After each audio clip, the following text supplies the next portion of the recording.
Preventive orthodontics. Graeber has defined preventive orthodontics as the action taken to preserve the integrity of what appears to be a normal occlusion at a specific time. Profit and Ackerman has defined it as prevention of potential interferences with occlusal development.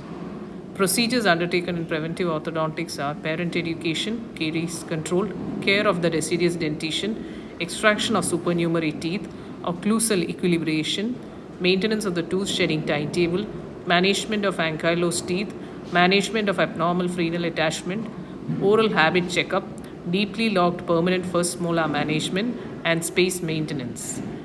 In prenatal education, it must begin ideally before the child is born. The expected mother's nutrition and ideal environment for fetal development is explained. Soon after birth, the instructions regarding proper nursing and care of the child is given. If the child is bottle fed, physiological nipple is essential for proper development of the arches. If a non-physiological nipple is used, it can lead to various orthodontic problems. The parent must be educated not to use pacifiers for a long time. Prevention of nursing bottle syndrome is highlighted here. Need for maintaining good oral hygiene after every feed. The correct method of brushing the teeth is explained. And most procedures are carried out on patients who are 3 to 12 years of age. Here in preventive orthodontics, the parents are educated regarding proper maintenance of oral hygiene or with respect to the gum pads. The gum pads of newly erupted teeth should be cleaned with soft cotton cloth that is dipped in warm saline. Gradual progression should be made from cotton cloth to finger brush. This is a difference showing the feeding pattern with physiological nipple and with a non-physiological nipple. Once the child is between 1 to 3 years of age, the following factors should be explained to the parents. The importance of weaning from breastfeeding and bottle feeding. Bottle feeding should be withdrawn completely by 18 to 24 months of age. Brushing should be initiated twice in a day. Parents should be taught the correct method of brushing the teeth. As this age, they have to brush their children's teeth. Between the years of 3 to 6, the parent should be informed of the effect of oral habits on the development of malocclusion. The parent should encourage the child to begin brushing on his own at least once in a day. 6 years onwards, the parent should be informed about the initiation of exfoliation of deciduous teeth and the eruptive pattern of permanent teeth. Parents should be educated about the need for constant review and recall on a regular basis. Caries control. Caries in the proximal surface of the deciduous teeth, if not restored, can lead to loss of arch length by movement of the adjacent teeth into the space and thus cause discrepancies between arch length and tooth material when larger permanent teeth erupt into the oral cavity. The consequences of premature loss of deciduous teeth are migration of adjacent teeth into the space created by the premature loss of the deciduous tooth, non-eruption or altered path of eruption, psychological effect on the child, and development of tongue thrusting habit. The following procedures are undertaken for caries control: diet counseling, topical fluoride application, pit and fissure sealant. The next procedure in preventive orthodontics is extraction of supernumerary teeth. Supernumerary or supplemental teeth can interfere with the eruption of nearby normal teeth. They deflect the adjacent teeth and can erupt in abnormal positions. They should be identified and extracted before they cause crowding or spacing or displacement of other teeth. Eliminating occlusal interference. Occlusal interference can lead to a deviated path of closure of the mandible and can also predispose to bruxism. It can be detected by using articulating paper, and the occlusal interferences can be removed by selective grinding. Maintenance of a tooth shedding timetable. There should be no more than 3 months of difference in the shedding of the deciduous teeth and the eruption of the permanent teeth in one quadrant as compared to the other. Various reasons put forth for delayed eruption are over-retained deciduous teeth roots, unresorbed deciduous root fragments, supernumerary tooth, cysts and tumors, overhanging restorations, fibrosis of gingiva, ankylosed primary teeth.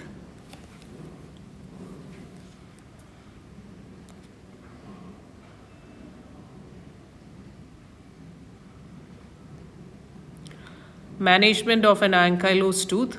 Now, ankylosis is defined as a condition that is characterized by the absence of periodontal ligament in small areas or whole of the entire root surface. Such a tooth does not resorb and it will prevent the succedaneous tooth from erupting, or the succedaneous tooth might be deflected to erupt in an abnormal position. Therefore, an ankylosed tooth should be removed surgically at appropriate time to allow emergence of the successor tooth into the arch.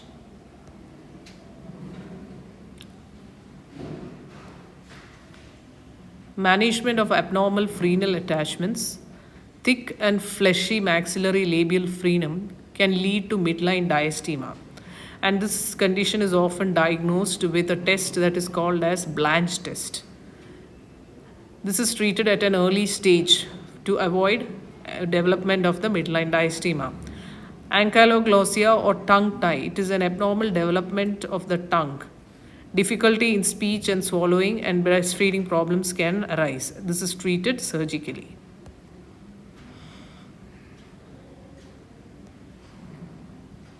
This is a picture showing ankyloglossia. Another procedure undertaken in preventive orthodontics is oral habit checkup and education. Various oral habits like nail biting, thumb sucking, tongue thrusting, lip biting has to be intercepted at early stages of development. Identify and stop such habits like thumb sucking, nail biting, tongue thrusting, and lip biting. Prevention starts with proper nursing nipple and pacifiers to enhance the normal functional and deglutational activity. Another procedure in preventive orthodontics is management of deeply locked permanent first molars. Occasionally, the deciduous second molar having a prominent distal bulge will prevent the eruption of the first permanent molars. So slicing these distal surfaces will help in guiding the eruption of the first permanent molar. So this is the distal bulge that is seen. Now this distal bulge is preventing the succedaneous tooth from erupting to the occlusal level. So it is basically locked in here. So the dentist can consider slicing the distal surface of this tooth to enable the permanent tooth to erupt into the arch. This is the radiograph of such a condition. Space maintenance. This is done using appliances called as space maintainers. It is a device used to maintain the space created by early loss of deciduous teeth. So this is a condition where the deciduous tooth has been lost prematurely. Now this can lead to various problems like midline shift. Here the lower midline is shifted to the side where the tooth was lost prematurely, and it can also lead to other crowding problems. So we give an appliance called as a space maintainer in order to maintain the space for the erupting succedaneous tooth. So what are the factors affecting planning for space maintenance? The time elapsed since the loss of the tooth. Maximum loss of space will occur within 2 weeks to 6 months of the premature loss of deciduous teeth. Therefore, it is recommended to fabricate the space maintainer before the extraction of the concerned tooth, and it is to be inserted at the time of extraction.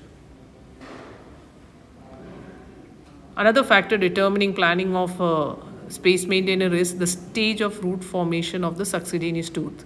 The developing tooth or the succedaneous tooth bud begins to erupt actively only if the root is 3/4 formed. The thickness of the bone covering the unerupted teeth. According to McDonald, 1 mm of bone is resorbed in 4 to 5 months, and so if the bone is present over the succedaneous tooth, it is an indication for space maintenance. So if there is more than 1 mm of bone present above the succedaneous tooth, It is an indication that the concerned succedaneous tooth is not going to erupt in the near future. So we have to consider giving a space maintainer to allow sufficient time for it to erupt till the occlusal level.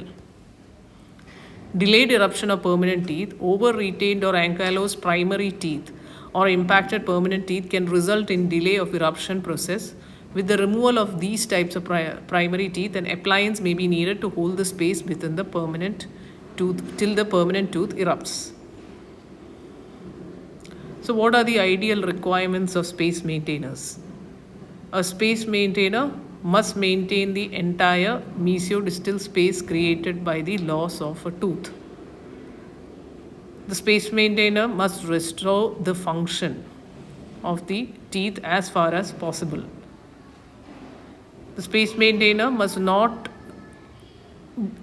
prevent the over eruption of the opposing tooth. It must be simple in construction and it must be strong enough to withstand the occlusal forces. It should not exert excessive stress on the opposing teeth.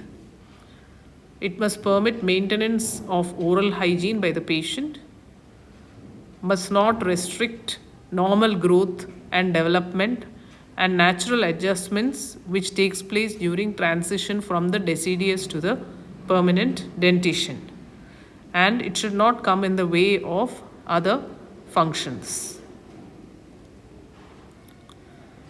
Classification of space maintainers by Hitchcock: removable, with bands, without bands, active or passive, functional, non-functional, combination of the above.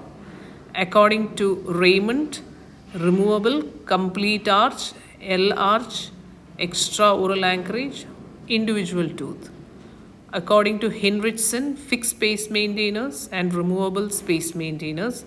Under the fixed space maintainer, the cantilever type is the distal shoe space maintainer. These are removable space maintainers.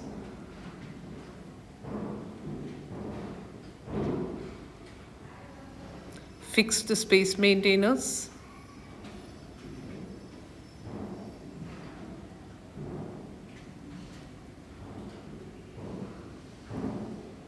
This is a crown and loop space maintainer. This is a lingual arch space maintainer.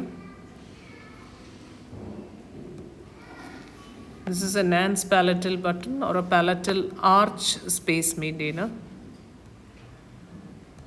This is a TPA or a transpalatal arch space maintainer.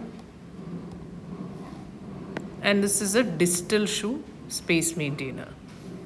This is the photograph. So distal space shoe space maintainer is otherwise called as an intra-alveolar appliance. The distal surface of the secondary primary molar will guide the unerupted permanent first molar into the arch.